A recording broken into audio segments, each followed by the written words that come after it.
রহমানুর রাহিম। আজকে চলে আসলাম নতুন একটি ভিডিও নিয়ে আপনাদের মাঝে হাজির হয়ে গেলাম ভাই। তবে অনেকের ধারণা যে আজকে এমন একটি জিনিসের তথ্য আপনাদেরকে দিব আমি, যে সবাই বলেন যে কলা গাছ থেকে কলা গাছ হয় না ভাই। কলা গাছ থেকে কলা গাছ ঠিকই হয়।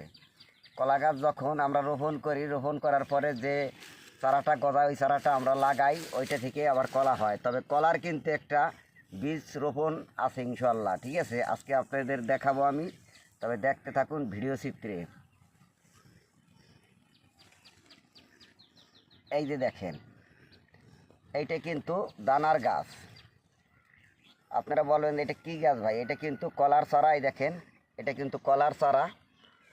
এই কলা গাছটাই একদিন বড় গাছে রূপান্তরিত হবে ভাই। সেইখান থেকে চারা গজাবে, এই চারা উঠে উঠে আমরা লাগাই ইনশাল্লাহ। এইটা থেকে বহুত চারা গজাবে একদিন। এই গাছ থেকে আমরা আবার বাগানে পরিণত করতে পারবো।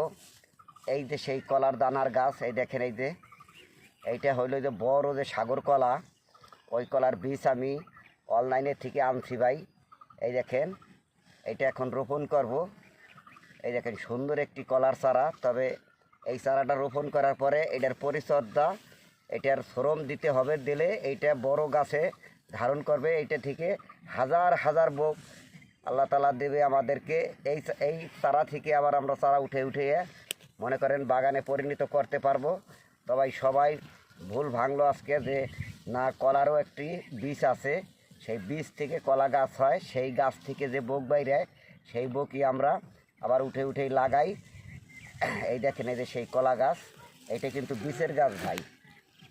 এইটা কিন্তু বীজের গাছ, দেখেন কত সুন্দর হয়েছে। আর এটা ইনশাল্লাহ কত বড় হবে, কত গাছ যে হবে ভাই, তা ভাষায় প্রকাশ করা যাবে না। তাই ভিডিওটা যদি আপনাদেরকে ভালো লাগে, লাইক কমেন্ট শেয়ার দিয়ে ভাইয়ের পাশেই থাকবেন।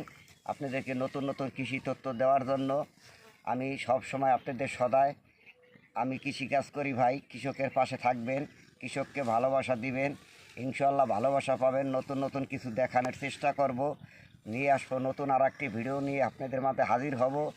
আবার কোনো ভিডিওতে দেখা হবে। তবে আজকের মতে বিদায় নিলাম সবাইকে। খোদা হাফেজ, আসসালামু আলাইকুম। ভিডিওটা ভালো লাগলে অবশ্যই লাইক কমেন্ট শেয়ার দিবেন, ভাইয়ের পাশে থাকবেন। আসসালামু আলাইকুম। তবে এখন আমি এই কেলার চারাটা রোপণ করব ভাই।